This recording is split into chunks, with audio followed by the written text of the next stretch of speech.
যে এখন আইন শৃঙ্খলা বাহিনীর তত্ত্বাবধানে খুব থানার ভিতরে মব সৃষ্টি হয়, প্রশাসনকে কন্ট্রোল করার কোনো মেকানিজম ওনাদের ছিল না। ডক্টর মোহাম্মদ ইউনূসের যে নিরাপত্তা সেটা 1 বছরের জায়গায় কমিয়ে 6 মাসে আনা হয়েছে। এটা প্রতিহিংসার বশবর্তী কিনা আমি ঠিক এই ভাষায় বলতে চাই না, তবে উনাকে যেই বিবেচনায় উনার প্রতি নিরাপত্তাটা আসলে দেয়ার ব্যাপারে সরকার চিন্তা করেছিল, সেই একই এক্সপ্লেনেশনে উনার নিরাপত্তা কেন কমিয়ে আনা হলো বা কারো নির্দেশনায় কমিয়ে আনা হয়েছে কিনা, এইটাও আমার মনে হয় যে স্বরাষ্ট্র মন্ত্রণালয় থেকে এই বিবৃতিটা দেওয়া উচিত। বরং আমি দেখছি যে এই ধরনের হুটহাট একবার নিরাপত্তা দিল, একবার নিরাপত্তা উঠিয়ে নিল,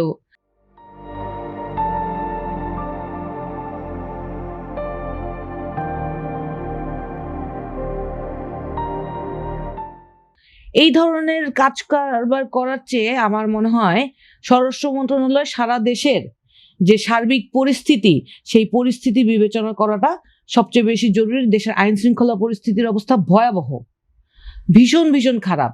কিন্তু উনি শুরু থেকে এই পর্যন্ত ওনাকে দেখা যাচ্ছে যে উনি বিভিন্ন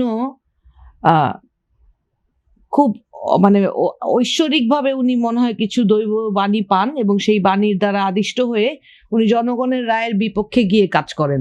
তো উনার যেটা মন্ত্রণালয়, যেটা উনার মূল কাজ, সেই কাজটা উনি করুক, এটাই আমাদের প্রত্যাশা।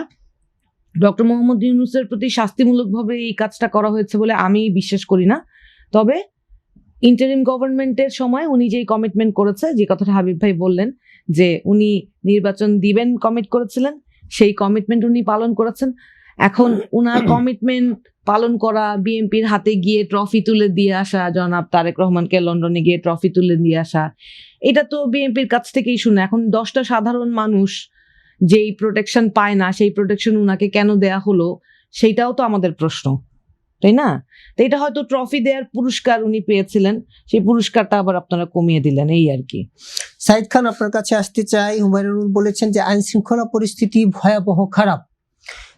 আসলে কতটুকু খারাপ? ডক্টর ইউনূস সরকারের চেয়ে বেশি খারাপ নাকি পরিস্থিতির কিছুটা উন্নতি হয়েছে? আমি ভাই বলার আগে একটা কথা উল্লেখ করি, তখন কিন্তু ইলেক্টেড গভর্নমেন্ট ছিল না, সো প্রশাসনকে কন্ট্রোল করার কোনো মেকানিজম ওনাদের ছিল না। প্রতিদিন গড়ে 18টা করে এরকম আন্দোলন, মব তৈরি হতো। যেই কথাটা স্বরাষ্ট্রমন্ত্রী বলেছেন যে মবের দেশ আর নাই, কিন্তু বরং আমরা দেখছি যে এখন আইন শৃঙ্খলা বাহিনীর তত্ত্বাবধানে খুব থানার ভিতরে মব সৃষ্টি হয়, সেটাও ওনারা, পুলিশ ওখানে দাঁড়িয়ে দেখে, কোনো ব্যবস্থা নিতে পারে না।